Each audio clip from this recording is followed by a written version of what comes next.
Hay una planta que probablemente está creciendo ahora mismo cerca de tu casa, y contiene 5 veces más magnesio que la espinaca. La industria la llama maleza. Tus abuelos la llamaban alimento. Y al final de este vídeo, nunca más la verás igual. Bienvenido a Raíces de Dios. Si llegas por primera vez, este es un espacio donde recuperamos el conocimiento que el sistema moderno prefirió enterrar. Si este tipo de contenido te despierta algo por dentro, suscríbete ahora mismo y activa la campanita. Es gratis, toma 2 segundos, y cada semana compartimos verdades que muy pocos se atreven a decir en voz alta. No te vayas sin suscribirte, porque lo que viene en este vídeo es solo el comienzo. Hay una planta que crece en 6 continentes. Contiene 5 veces más magnesio que la espinaca, más que muchas cápsulas y más que la mayoría de los cereales fortificados del mercado. Produce alrededor de 70.000 semillas por planta, y esas semillas pueden seguir vivas en el suelo durante 40 años.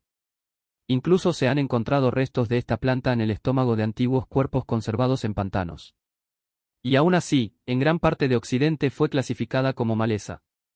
La industria de los suplementos mueve casi $7.000 millones al año vendiendo magnesio en pastillas. Mientras tanto, esta planta aparece sola en grietas de banquetas, huertos, terrenos removidos y bordes de caminos. Al final de este vídeo entenderás por qué una planta más nutritiva que muchas verduras del supermercado terminó en la lista negra de la agricultura industrial. Y por qué quizás has estado ignorando una de las fuentes de magnesio más poderosas que existen. Y aquí es donde todo empieza a tener sentido de una manera que incomoda. En una cocina tradicional del norte de la India durante el invierno, muchas familias cocinan hojas verdes oscuras cubiertas con un polvo blanquecino natural para preparar curries y paratas. No es espinaca. No es cal. Es batua. Más de 300 millones de personas en el sur de Asia la consumen cada semana. En las laderas del Himalaya, en Nepal, la llaman betú y la consideran una parte esencial de la alimentación invernal. En Turquía se recoge desde hace generaciones. En zonas rurales de México, muchas cocineras tradicionales la reconocen como quelite y la agregan a tamales, caldos y guisos. Aquí aparece la primera pista de que algo salió muy mal. En Occidente conoces la espinaca, el cal, la arúgula, la acelga. Están en cualquier supermercado. Pero esta planta, consumida por millones de personas en distintas regiones del mundo, casi no existe en la conciencia occidental. La mayoría ni siquiera ha oído uno de sus nombres. El problema empezó con la fragmentación. En India recibe un nombre. En Nepal, otro. En Turquía, otro. En México, otro. En la botánica, otro más, Chenopodium album. Demasiados nombres para una sola planta. Y cuando una planta no tiene una identidad clara, tampoco logra una presencia estable en recetarios, bases de datos, campañas agrícolas o propuestas de investigación. No fue una conspiración planificada, pero el resultado fue el mismo, desaparición cultural. Piensa en el cilantro y el coriandro. En muchos lugares se entendió que eran partes distintas de una misma planta. Esa claridad permitió que entrara a la cocina cotidiana y al mercado. Esta planta nunca recibió ese mismo trato. Siempre fue vista como algo ajeno, algo local, algo sin prestigio, algo fácil de ignorar. Sin embargo, la historia real es completamente distinta. Y lo que viene ahora lo demuestra con una evidencia de más de 2000 años. Esta planta alimentó pueblos durante miles de años. En algunos lugares era comida cotidiana. En otros fue etiquetada como yerba indeseable. Las mismas hojas que una abuela cocina para su familia son las que un agricultor industrial intenta eliminar con herbicidas. ¿En qué momento crecer por su cuenta se convirtió en un delito vegetal? Para entenderlo hay que retroceder no décadas ni siglos, sino milenios. En 1950, unos trabajadores daneses que cortaban turbas cerca del pueblo de Torsund encontraron un cuerpo tan bien conservado que pensaron que era una víctima reciente. Llamaron a la policía. Pero aquel hombre había muerto hacía más de 2400 años. Hoy lo conocemos como el hombre de Torsund. Su rostro estaba tan intacto que parecía dormido. Pero lo más revelador no estaba en su cara, sino en su estómago. Décadas después, investigadores del Museo Nacional de Dinamarca realizaron un análisis minucioso de su última comida. Encontraron cebada, lino, trigo, sarraceno silvestre y otras semillas. Pero una planta aparecía en mayor proporción que muchas de las demás. La misma planta de la que hablamos hoy. Para él no era maleza. Era alimento. Alimento cultivado, recolectado y comido con intención. Y no fue un caso aislado. Otros cuerpos hallados en pantanos del norte de Europa mostraron patrones parecidos. Las hojas y semillas de esta planta fueron cosechadas y consumidas hace más de 3000 años. Eso no era una recolección improvisada. Era parte de un sistema alimentario. Si este vídeo te está abriendo los ojos, imagina lo que recibes cada semana en Raíces de Dios. Suscríbete ahora y únete a esta comunidad que está recuperando el conocimiento que nos pertenece. Comparte este vídeo con alguien que todavía crea que la salud viene únicamente de una farmacia. Europa no fue el único lugar donde se entendió su valor. A unos 8000 kilómetros hacia el oeste, pueblos indígenas de Norteamérica desarrollaron de manera independiente una relación similar con miembros de esta misma familia botánica. Hace unos 5000 años comenzaron a seleccionarlos, cultivarlos y almacenarlos. Con el tiempo formaron un complejo agrícola completo en los valles fluviales que iban desde lo que hoy es Missouri hasta Ohio. Los arqueólogos lo llaman el complejo agrícola del este. Ese sistema es anterior a la llegada del maíz desde México por casi 2000 años. Durante milenios, distintas comunidades prosperaron gracias a cultivos que hoy muchos llamarían malezas. En sitios arqueológicos como Russell Cave en Alabama se encontraron semillas de esta familia guardadas y manejadas de forma sistemática. No era un recurso menor. Era un alimento importante. Y hubo algo todavía más revelador. Esta domesticación ocurrió de forma separada en varias regiones del continente americano. Los Andes sudamericanos, las tierras altas de Mesoamérica y los bosques del este de Norteamérica vieron cómo distintas civilizaciones llegaban a una conclusión parecida. Esta planta vale la pena. Alimenta. Resiste. Merece ser cultivada. Pero lo que sigue es quizás la comparación más incómoda de todo este vídeo. Seguramente has oído hablar de la quinoa, el famoso superalimento andino que hoy puede costar más de 310 pesos mexicanos por kilo en tiendas saludables. La quinoa pertenece al género Chenopodium. Nuestra planta también. Son parientes cercanas.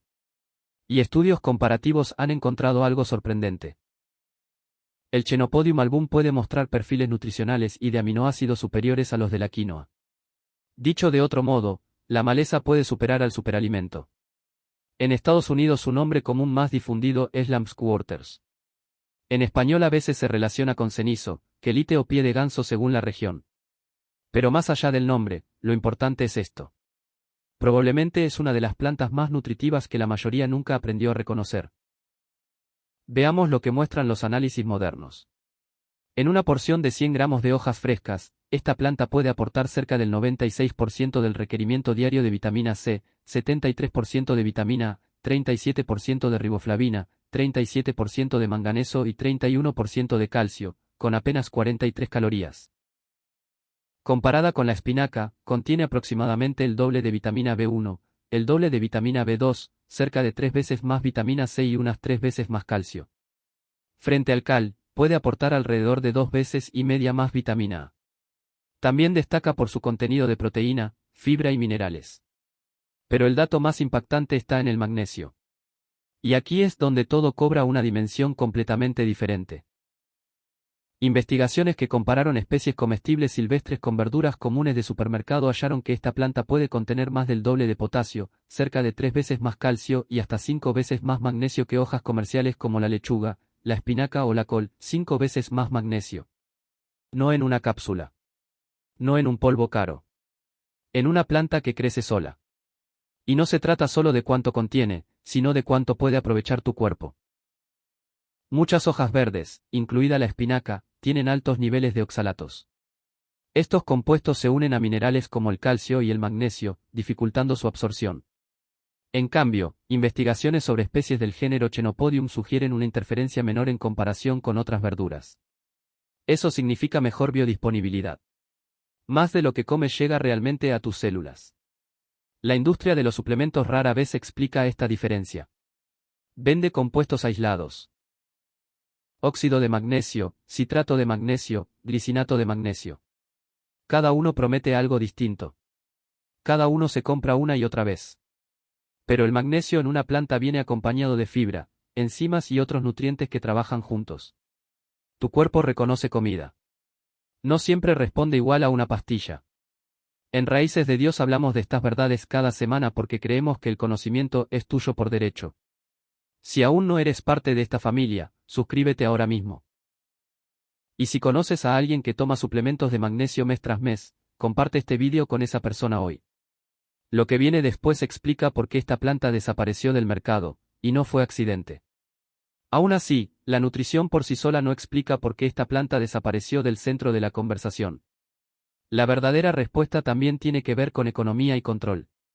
Una sola planta puede producir en promedio 70.000 semillas. Algunas superan las 100.000.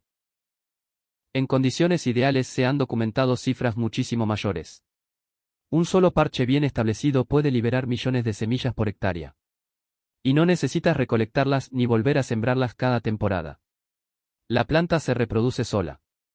Y aquí está lo que transforma la abundancia en permanencia.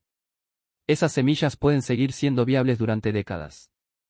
Distintos estudios han encontrado que permanecen activas entre 12 y 78 años en el suelo. Incluso después de 20 años enterradas, parte de ellas todavía puede germinar. En otras palabras, alguien pudo haberla dejado crecer hace décadas y tú aún podrías cosechar descendientes de aquella misma población.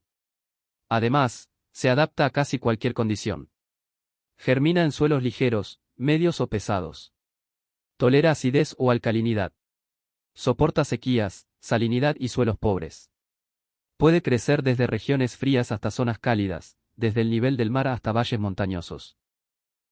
No es una plántula frágil que exige fertilizantes específicos. Es una planta que se instala, vuelve y persiste. Y entonces surge una pregunta incómoda. ¿Qué pasa con el negocio de las semillas cuando un cultivo no obliga a comprar de nuevo? La industria global de semillas genera más de 60.000 millones de dólares al año. Muchos cultivos modernos dependen de compras repetidas, híbridos comerciales o variedades bajo control industrial. Esta planta rompe esa lógica. Se resiembra sola. No puede encerrarse con facilidad dentro de un ciclo anual de compra y dependencia. Desde una perspectiva comercial, eso no resulta atractivo. Resulta incómodo. La industria del magnesio enfrenta un problema parecido. El mercado global de suplementos de magnesio alcanzó 3.500 millones de dólares en 2023 y se proyecta que siga creciendo. Ese crecimiento depende de una cosa, que la deficiencia siga siendo común. Y las cifras son alarmantes. Una gran parte de la población adulta no alcanza la ingesta recomendada de magnesio. Esa carencia crea demanda. La demanda crea productos. Los productos crean mercado. Y aquí aparece una planta que ofrece muchísimo magnesio, crece sin casi intervención, se reproduce sola y no exige compras constantes. No es un producto rentable. Es una solución. Y las soluciones gratuitas rara vez reciben campañas millonarias. Por eso la literatura científica repite una palabra cuando habla de esta especie. Descuidada o subutilizada. No porque sea poco valiosa, sino porque casi nadie con poder económico gana algo promoviéndola. No hace falta imaginar reuniones secretas. El proceso es más simple. La investigación sigue al financiamiento. El financiamiento sigue a lo patentable. Y lo que no puede controlarse, venderse o estandarizarse tiende a quedar fuera de la vista. La etiqueta de maleza terminó de borrar su reputación. Los servicios agrícolas la describen como una competidora agresiva en cultivos de hileras. Estudios muestran pérdidas de rendimiento en maíz y soya cuando aparece entre monocultivos industriales. Desde la lógica del campo uniforme, eso la vuelve enemiga. Pero esa misma capacidad de crecer con fuerza, de adaptarse y de regenerarse es exactamente lo que la hace valiosa como alimento. Lo que es un problema para la agricultura industrial puede ser una bendición para la alimentación humana. La historia se repite con frecuencia. Durante décadas, el trébol blanco formó parte de las mezclas de césped porque ayudaba a fertilizar el suelo. Después, cuando la industria necesitó vender herbicidas a gran escala, el trébol comenzó a verse como problema. Con esta planta pasó algo parecido. Se volvió más rentable combatirla que comprenderla. Pero la planta no entiende de bolsas de valores, patentes ni juntas directivas. Solo entiende de reproducción y supervivencia. Sigue esperando en bancos de semillas subterráneos, en huertos sin fumigar, en lotes baldíos, a la orilla de caminos, en rincones donde nadie mira dos veces. Este es exactamente el tipo de conocimiento que compartimos cada semana en Raíces de Dios. Si este vídeo llegó a ti hoy, no fue casualidad. Suscríbete ahora y ayúdanos a que más personas despierten. Cada suscripción es un voto a favor del conocimiento libre, del que no se puede patentar ni vender. Ignorarla tiene consecuencias que van más allá de perder una verdura gratuita. El magnesio participa en más de 300 reacciones enzimáticas del cuerpo. Interviene en la función muscular, la transmisión nerviosa, la regulación del azúcar en sangre, la presión arterial, la síntesis de proteínas y la producción de energía. Cuando escasea, aparecen calambres, cansancio persistente, irritabilidad, dificultades para dormir, migrañas, palpitaciones y una sensación general de que algo no está funcionando bien. El problema es que esta carencia suele pasar desapercibida. Los análisis sanguíneos comunes miden el magnesio sérico, pero solo una pequeña parte del magnesio corporal está en la sangre. El resto se encuentra en huesos y tejidos. Es posible estar mal y que el examen parezca normal. Al mismo tiempo, la agricultura moderna ha empobrecido muchos suelos. Los cultivos crecen rápido, pero a menudo con menos densidad mineral que antes. Varios estudios comparativos sugieren descensos importantes en nutrientes de algunas verduras a lo largo de las décadas. Eso crea un círculo peligroso. Suelos agotados, alimentos agotados, cuerpos agotados, mayor dependencia de suplementos. Esta planta rompe ese ciclo porque prospera justo donde otras fallan. Su raíz puede explorar capas más profundas del suelo y concentrar minerales que muchas hortalizas comerciales no alcanzan. Y aquí es donde se pone todavía más interesante. Porque esta planta no solo sobrevive en el campo. También sobrevive en la ciudad. En ciudades, esto la vuelve todavía más relevante. Coloniza sitios de construcción, lotes removidos, bordes de banquetas y zonas compactadas. Donde otros ven abandono, ella ve oportunidad. Por eso, muchos recolectores urbanos en América han empezado a redescubrirla. En huertos comunitarios, en barrios con tradición migrante y en recorridos de forrajeo, cada vez más personas la identifican, la cocinan y se preguntan cómo fue posible ignorarla durante tanto tiempo. Lo mismo ocurre en Europa. En Polonia, Alemania, Grecia y otras regiones persisten recuerdos de su uso culinario. El conocimiento nunca desapareció del todo. Solo quedó desconectado del discurso dominante. Y cuando la historia se vuelve dura, esta planta reaparece. Durante épocas de hambre y guerra, muchas familias sobrevivieron gracias a lo que crecía sin permiso. En la Europa ocupada durante la Segunda Guerra Mundial, cuando las cadenas de suministro colapsaron y los cultivos tradicionales escasearon, esta planta volvió a alimentar a quienes todavía sabían reconocerla. Durante crisis económicas en zonas rurales de América, también fue parte de la comida de quienes no podían darse el lujo de desperdiciar una fuente gratuita de hojas verdes. En textos agrícolas antiguos de Asia aparece como un recurso de respaldo cuando fallaban otros cultivos. Una y otra vez, cuando lo demás faltó, ella siguió allí. La lección es profunda. La resiliencia no siempre viene de sistemas complejos. A veces viene de plantas simples, libres y persistentes que no dependen de fábricas, combustible o cadenas globales. Nuestros antepasados entendían eso mejor que nosotros.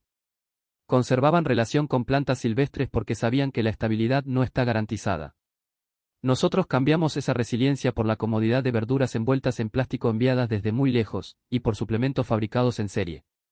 Pero basta una interrupción seria para recordar lo frágil que es ese modelo. Cuando fallan el transporte, la energía o el abastecimiento, el valor de una planta resistente cambia por completo. La buena noticia es que recuperarla no es complicado. Y lo que sigue es algo que puedes aplicar desde hoy. Identificarla es más fácil de lo que parece. Busca hojas jóvenes con una película blanquecina, como si alguien hubiera espolvoreado harina sobre su superficie. Las hojas suelen ser triangulares o con forma de rombo, de unos 3 a 7 centímetros en plantas maduras. Los bordes presentan dientes irregulares. En la parte superior, las hojas se ven algo cerosas, y ese polvo se quita al lavar. Más tarde la planta forma racimos densos de pequeñas flores verdes. Existen especies parecidas. Algunas personas la confunden con otros quelites del mismo entorno, pero ese parecido rara vez representa un riesgo serio, porque varias de esas plantas también son comestibles. Aún así, como con cualquier planta silvestre, conviene verificar bien la identificación antes de consumirla. Cultivarla, en realidad, casi no hace falta. Muchas veces aparece sola en jardines y huertos. El primer secreto es dejar de arrancarla. Si quieres establecer una zona de manera intencional, basta con dispersar semillas sobre suelo removido en primavera, después de la última helada, y regar lo suficiente hasta que se establezca. Luego la planta hace casi todo el resto. Las hojas jóvenes se pueden cosechar cuando la planta mide entre 15 y 20 centímetros, momento en que están más tiernas. Si vas cortando el crecimiento superior, seguirá produciendo nuevos brotes. Los tallos tiernos pueden comerse crudos en ensalada, con un sabor suave, mineral y parecido al de la espinaca. Las hojas más desarrolladas conviene cocinarlas salteadas con ajo, añadidas a sopas, incorporadas a tortillas o mezcladas en guisos. Los botones florales y flores jóvenes también pueden cocinarse. Si quieres aprovechar las semillas, espera a finales del verano o en otoño, cuando las cabezas se oscurezcan y se sequen. Puedes desprenderlas en un recipiente, separar la paja con una corriente suave de aire y luego tostarlas ligeramente. También puedes molerlas para harina o cocerlas como gachas o atoles rústicos. Hay una nota importante sobre la preparación. Como la espinaca y otras hojas verdes, esta planta contiene oxalatos. Para la mayoría de las personas eso no representa un problema importante. Pero si tienes antecedentes de cálculos renales o consumes grandes cantidades con frecuencia, un escaldado breve ayuda a reducirlos. Basta verter agua hirviendo sobre las hojas, dejarlas 2 minutos y escurrir. Parte de los oxalatos se irá con el agua. Las semillas secas pueden guardarse durante años en recipientes herméticos. Y aquí el tema deja de ser culinario para convertirse en algo mucho más grande, seguridad alimentaria. Piensa en lo que realmente significa depender de un supermercado. Los estantes pueden vaciarse en pocas horas durante una emergencia. La cadena que lleva comida hasta tu mesa depende de combustible, carreteras, electricidad, refrigeración, estabilidad política y mano de obra coordinada. En promedio, muchas comidas recorren miles de kilómetros antes de llegar al plato. Cada eslabón puede fallar. Ahora imagina otro modelo. Alimento que vuelve solo. Nutrición que no exige compras constantes. Semillas que esperan décadas bajo tierra. Cosechas que se regeneran en pocos días después del corte. Eso no es fantasía. Es una realidad que esta planta representa desde hace siglos. El cambio climático vuelve esta conversación todavía más urgente. Las sequías se intensifican. Las olas de calor castigan cultivos convencionales. El agua de riego cuesta más. Los suelos se degradan. Y precisamente en esas condiciones, esta planta muestra su fortaleza, tolerancia al calor, resistencia a la sequía y capacidad de crecer en suelos pobres. Mientras muchos cultivos delicados colapsan, ella sigue apareciendo. Por eso, la verdadera pregunta no es si deberías sembrarla. Muchas veces ya está tratando de crecer cerca de ti. La pregunta es si sabrás reconocerla cuando aparezca. Si verás comida, o solo verás una maleza. Hace más de 3000 años, personas en Europa ya la comían como parte de su alimentación. Hace unos 5000 años, pueblos originarios de América domesticaban a sus parientes y los convertían en básicos de su dieta. Ese conocimiento nunca murió del todo. Las abuelas de India siguen cocinando batua en invierno. En comunidades del Himalaya siguen recolectándola. En México todavía vive en la tradición de los quelites. La sabiduría sobrevivió en muchos lugares, excepto allí donde la agricultura industrial y el mercado de suplementos ocuparon toda la escena. Y hay otro detalle que merece atención. Esta planta no solo ofrece hojas nutritivas. También devuelve una idea que hemos perdido. Que la frontera entre cultivo y maleza muchas veces es una decisión cultural, no biológica. Durante siglos, comunidades enteras supieron distinguir entre lo inútil y lo valioso observando el comportamiento de las plantas, no repitiendo etiquetas comerciales. Cuando una especie alimenta, resiste, se adapta y vuelve año tras año, no estamos frente a una intrusa sin valor. Estamos frente a una aliada olvidada. El problema no es que crezca demasiado. El problema es que dejamos de saber mirarla. La industria no te hablará mucho de una planta gratuita. No puede convertir en negocio algo que vuelve por sí solo y que no necesita empaque para demostrar su valor. Pero las semillas siguen ahí, bajo tus pies, esperando luz, espacio y una oportunidad. Tal vez han estado en el suelo durante décadas. La pregunta es si tú estarás listo para verlas de otra manera cuando por fin broten. ¿Conocías esta planta? ¿La has visto crecer cerca de tu casa sin saber lo que era? Cuéntame en los comentarios. Me interesa profundamente saber en qué parte del mundo estás y si alguna vez la has cocinado o la has visto en la mesa de tu familia. Esos comentarios nos ayudan a todos a conectar este conocimiento con la tierra que pisamos cada día. Comparte este vídeo con alguien que todavía crea que la naturaleza no puede competir con una pastilla. Puede que sea exactamente lo que esa persona necesita ver hoy. Y si aún no formas parte de Raíces de Dios, suscríbete ahora mismo. Este canal existe para devolverte el conocimiento que siempre fue tuyo. Activa la campanita y no te pierdas lo que viene, porque apenas estamos comenzando a desenterrar lo que fue silenciado. Que Dios bendiga tu curiosidad, tu tierra y cada semilla de verdad que decides plantar en tu vida. Nos vemos en el próximo vídeo.